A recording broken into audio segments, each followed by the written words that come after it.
नमस्कार मंडळी. तर कसे सगळे बरे आहेत ना? तर आज आहे सोमवार आणि सोमवार नेहमीपेक्षा थोडा आज वेगळा आहे, कारण दरवेळा सोमवार म्हटलं की सकाळी सकाळी खूप धावपळ असते कामाची. तर आज थोडा रिलॅक्स वेळ आहे.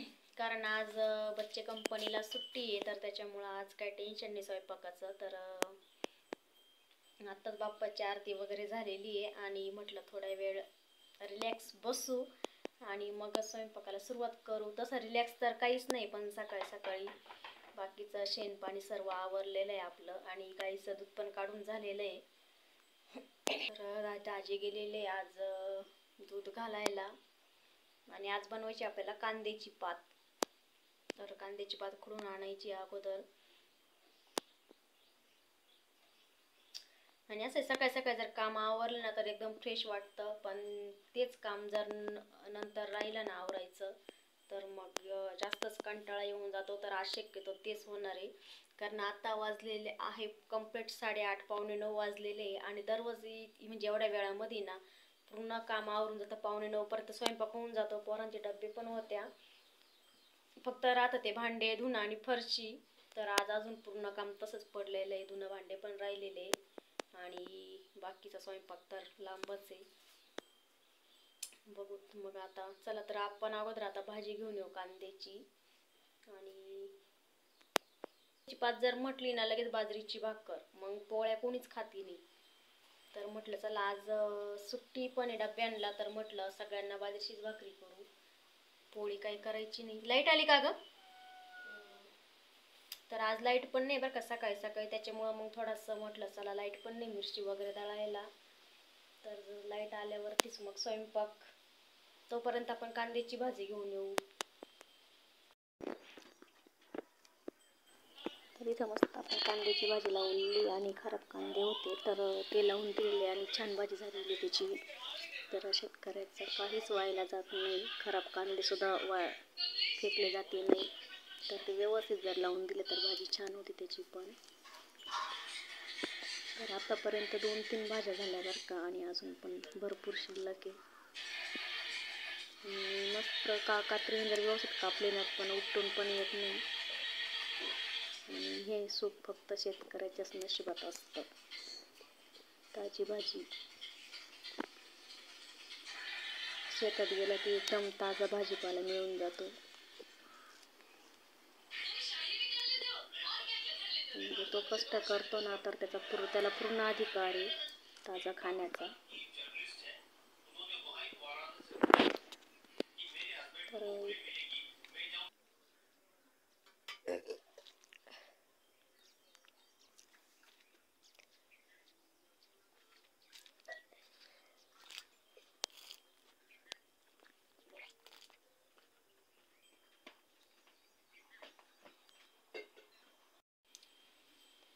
तर कापताना काही मी व्हिडिओ दाखवला नाही बरं का. तर इथं बघा आपली कांद्याची भाजी तयार झालेली आणि भाजी आज थोडीशीच केलेली, कारण रात्रीची पण भाजी शिल्लक होती, तर त्याच्यामुळं भाजी थोडीशीच केलेली.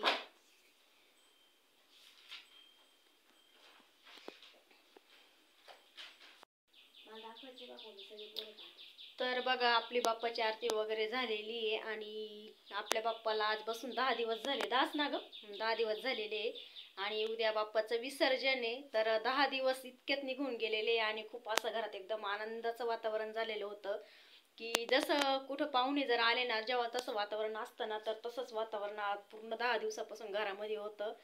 तर खूप छान वाटलं. पण आता उद्या आहे बाप्पाचं विसर्जन आणि ज्यावेळेस गणपती बाप्पा घरात येते ना त्यावेळेस एकदम असं मस्त प्रसन्न वाटतं.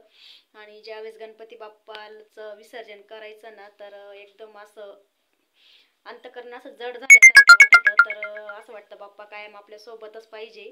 पण बाप्पाचं फक्त विसर्जन होतं, बाप्पा तर आपल्या सोबतच असतात कायम.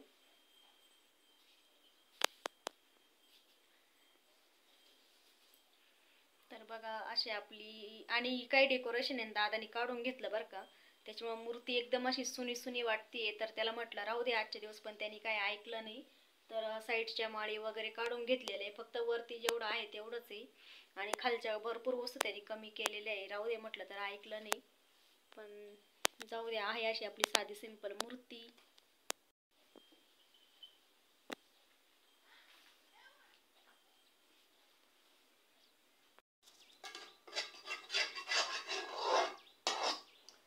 आता सर्वांची जेवण वगैरे झालेली आहे. आता एवढी की एकदम थोडी भाजी केली ना तरी भाजी शिल्लक राहिलेली बरं का, कारण दूध होतं तर त्याच्यामुळं मग काही जास्त भाजी लागली नाही आज. आणि रात्रीची पण भाजी होती शिल्लक, तर त्याच्यामुळे मग तेवढ्या भाजीमध्ये होऊन गेलं.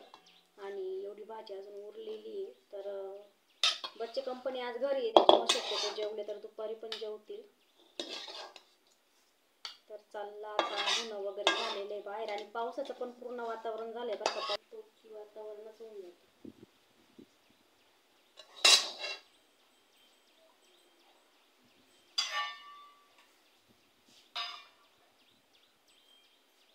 तर फक्त स्वयंपाक आणि जेवण झालेले आणि दीदीचं झालेलं आहे धुणं. तर अजून बाकी आहे, आपले भांडे घासायचे बाकी आहे, घर पुसायचं बाकी आहे.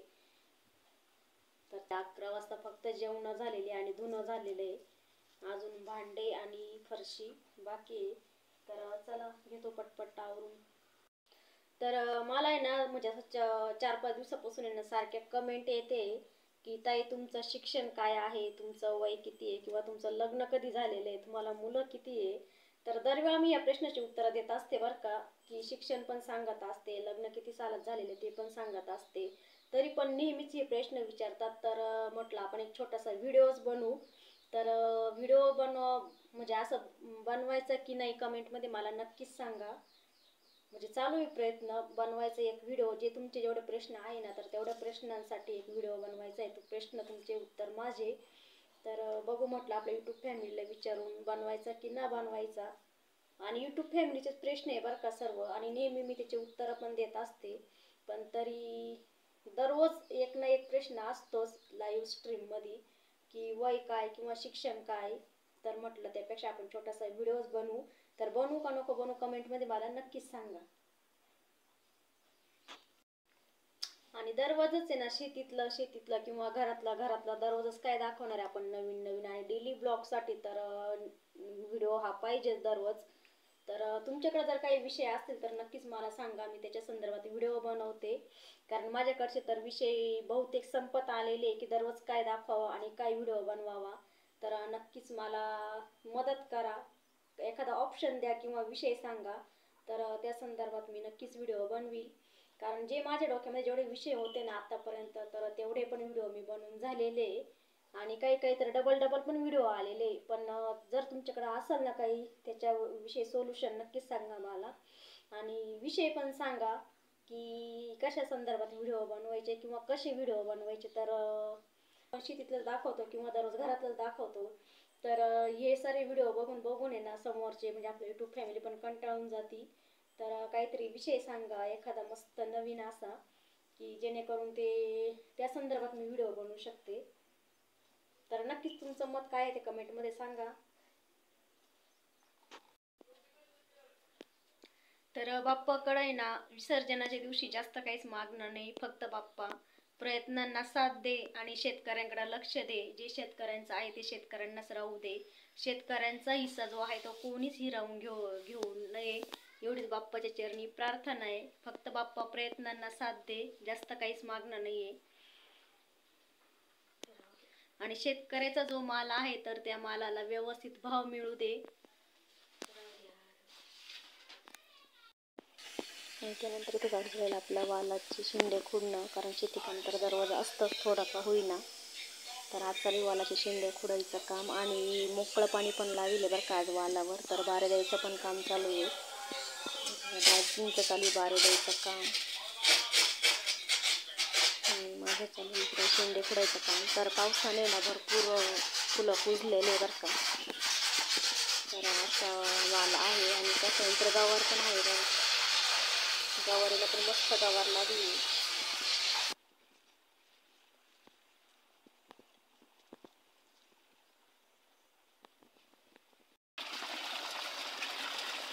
सरी भरत आली बरं का, सरी भरत आली.